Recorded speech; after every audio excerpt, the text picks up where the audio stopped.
Okay, so good evening, everybody. It's a rainy night in Bacolod City, and there's also a lightning storm, no, overhead, which is for me a perfect time to do the podcast because our topic, no, is about Bankei, a Zen master, and Zen is well known for its direct seeing, no, and instant enlightenment, no, which they call the Satori. Anyway, it would be a good background, I think, no? The thunderstorm. So, this is episode 8, and it is entitled The Unborn Mind, or Fusho in Japanese. Okay. And as usual, we will start with the story. Okay. And the story is called Bankei and the Scholar. Okay. So, there was a scholar who lived in Edo at around the same time that Bankei was the master of two temples. Okay. Later on, Bankei went on to become the founder of the Rinzai sect of Chan or Zen, no? uh, in Japanese Buddhism. So the scholar who lived in a village nearby was an ardent student of Buddhism. Okay, he studied Pure Land. He studied Zen. He started Tendai. Okay, and he was mostly influenced by the Tendai school. And the Tendai school is well known for its intellectual work. So he spent almost his whole adult lifetime studying the sutras and writing commentaries. Okay. So when he was about finished, with his commentaries, he wanted to publish a book.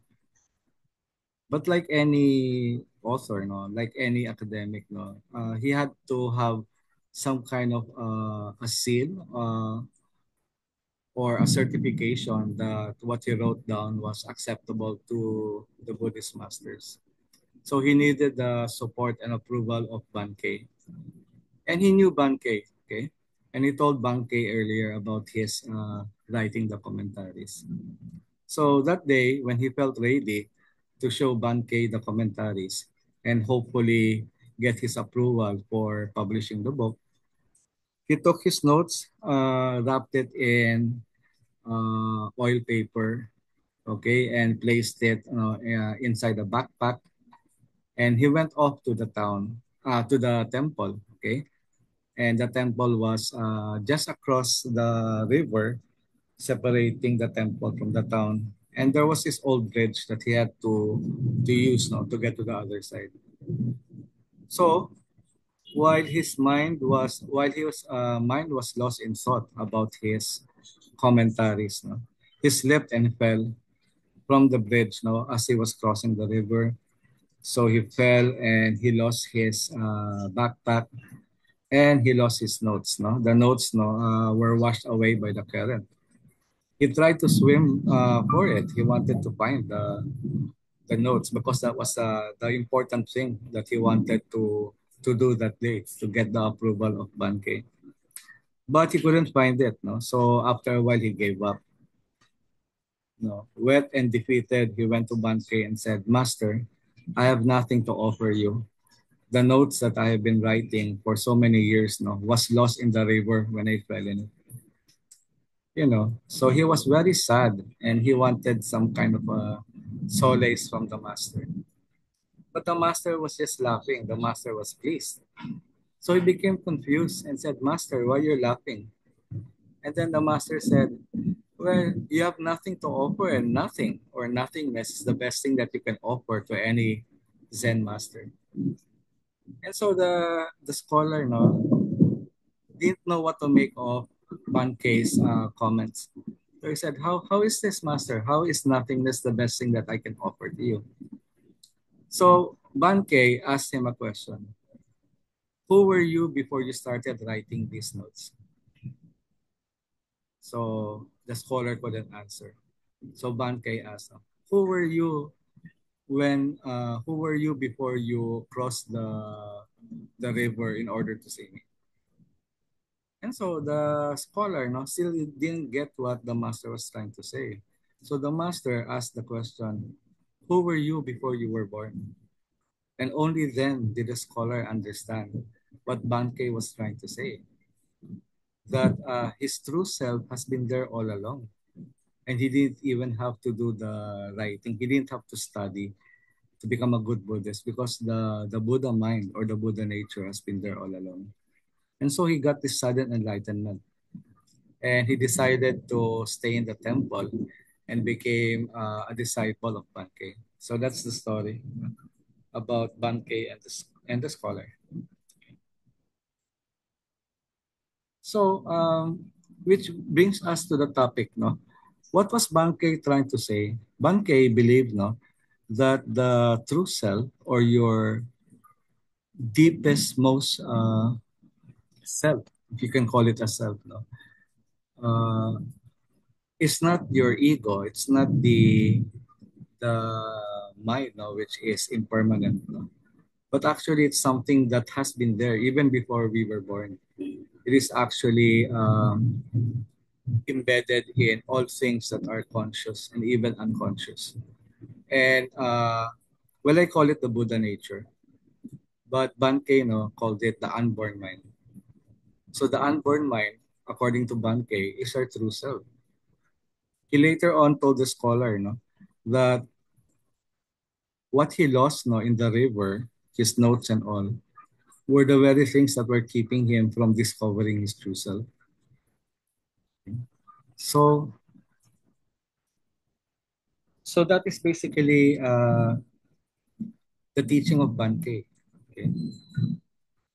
I have some notes here. Let me just read it now before I get lost because I tend to get sidetracked now when I'm doing these things. So the unborn mind, no, according to Bankei, smoothly manages each and everything. This Buddha mind is described by Bankei throughout his sermon as unborn and marvelously illuminating as it is before thought, and it is by means of it that we are able to see, hear, recognize, and distinguish all things without giving birth to any intention to do so. Okay, so what is this? It is actually our ability to know things before we start thinking about it, before we start grasping at the thought, before we start to have any intention. Okay, it's just like when you're walking along the forest and you hear the birds singing. You did not actively go out to hear the birds sing, but while you were walking, you simply hear the birds singing. Then you listen to the waterfall, you listen to the water as it drops into the pond, you listen to nature sounds, okay, without intending it. So what was doing the seeing, according to Bankei, is the Buddha mind. It is actually the mind before intention, or it is, in other words, no, it is the mind without the self in it, no, without the contamination of self, no, and false intentions. So, Bankei, just to go back to my notes, compares its function to a bright mirror which reflects without conscious intention. So it's like a bright mirror. So when we try to see the world as it is, uh, or when the Buddha mind is present, okay, reality is reflected as it is, without any impurities. And according to Bankei, all that is required is to acknowledge this with faith. So later on, I will get to what is meant by faith there. Okay. Now, relating the story of Bankei to myself, okay, I started writing a book on Buddhism actually 5 years ago. And I wanted to write about my insights, my learnings. I began my journey towards the past, no? Towards Dharma, very early in life. But I was doing it for all the wrong reasons. But anyway, uh, so after more than 3 decades of studying this and that, I felt that I had to write it down. Okay. Mainly because I told myself that I wanted to leave a legacy for my children, so that when my body's gone, they might actually get the book and read about my journey through spirituality and get to understand me. Okay, so I wanted to leave a legacy for my children. That was the primary intention. But then I also detected that another important reason for me at that time was to get recognition, because I was studying the Dharma by myself. Okay, and nobody actually understood what I was trying to study.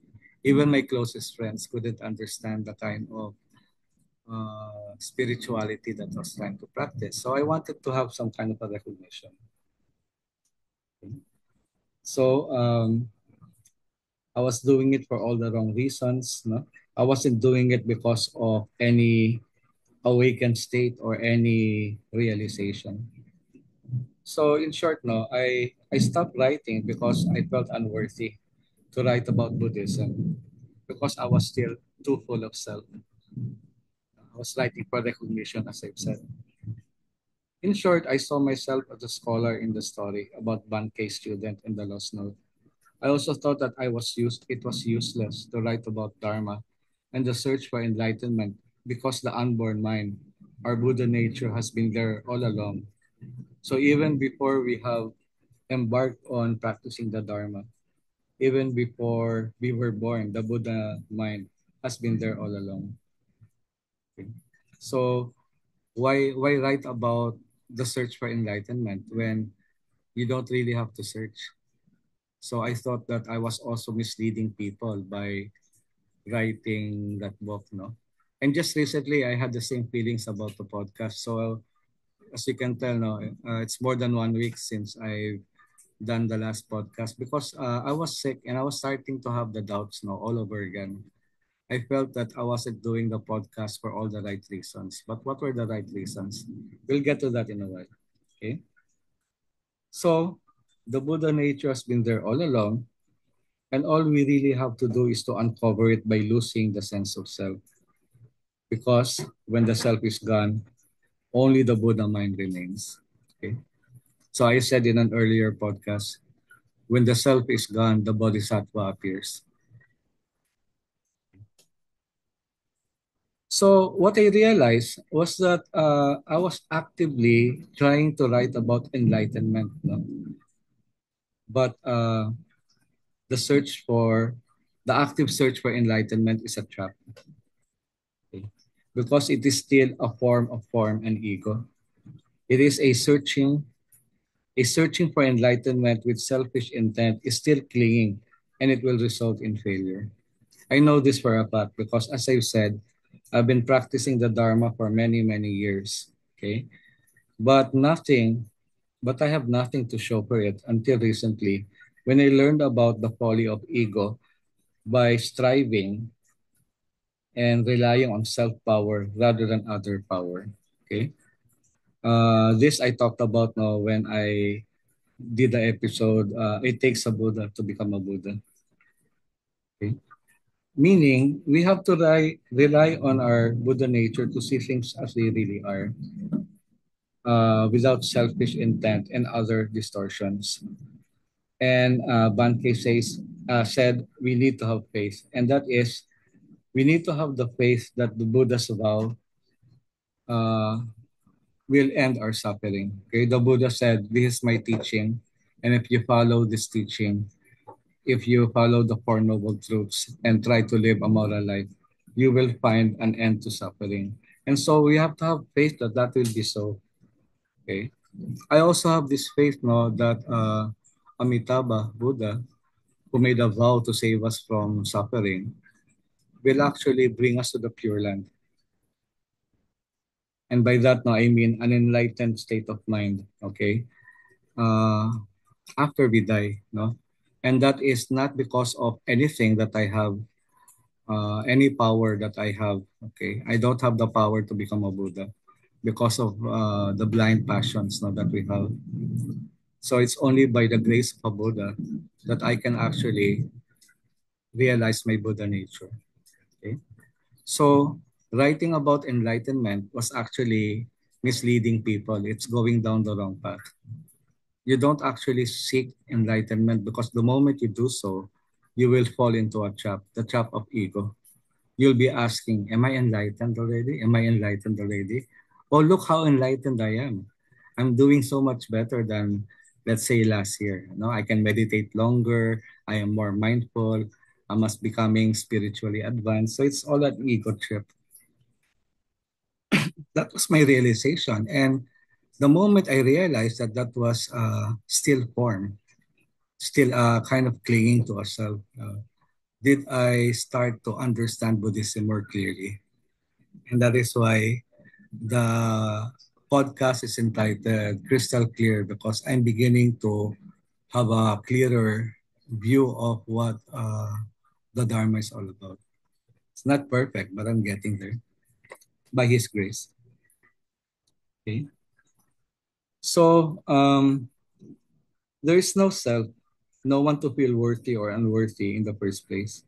No self writing for recognition, no eyes, no ears, no suffering, no cessation of suffering, no old age, no death, no dharma, no self to cling to.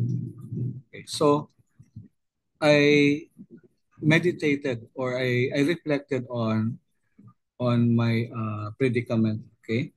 And I realized that thinking unworthy to write the book or to do the podcast is another form of drama. It's another form of ego. Okay. And I realized that it's just wrong because there was no self, uh, no permanent self. Okay. The person whom I was 5 years ago trying to write a book is no longer there.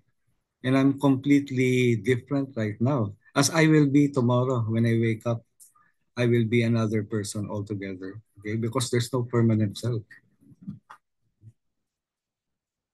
So I wrote down, upon further reflection, I realized that there is no need to write a book, no need to podcast, but also there's also no need to stop writing, no need to refrain from podcasting, as there is no fixed self.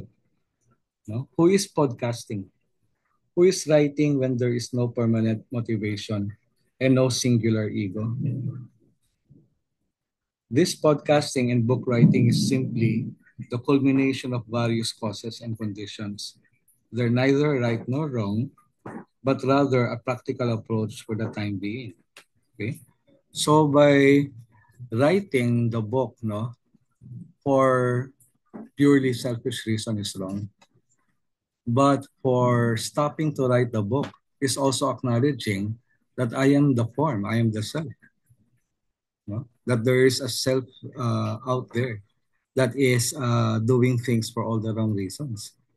So I realized no, that writing the book and doing the podcast, they're empty. And for as long as I can remember this, then I can be doing it for a better reason than just by feeding the ego and going for recognition.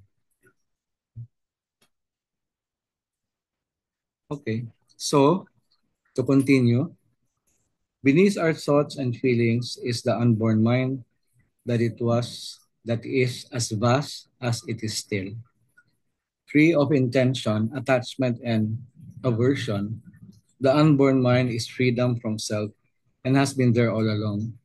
There was no need to stop, just need to go back to center, be still of mind. But they keep moving as the universe wills. I guess no, I'll finish writing that book. So that ends my notes no for this podcast. And so that's basically what I wanted to say. Thinking about doing things for selfish reason is one extreme, but stopping altogether because you're afraid that you might be doing something for the wrong reason is another extreme. And the Buddhas always told us to take the middle path. And the middle path is actually possible because if you really think about it, there's no self and it's just happening. It's just causes and conditions. And so this is actually where I am right now. I was writing a book, and now I intend to finish it somehow. And that's why I'm doing the podcast, because the podcast will serve as my note, kind of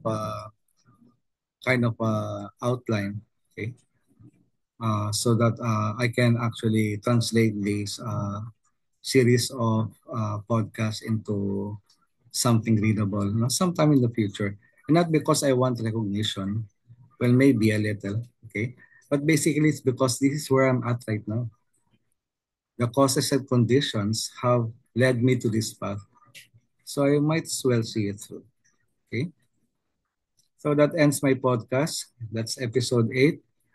And again, if you have any questions or comments, no, please feel free to leave your comments in the comment section.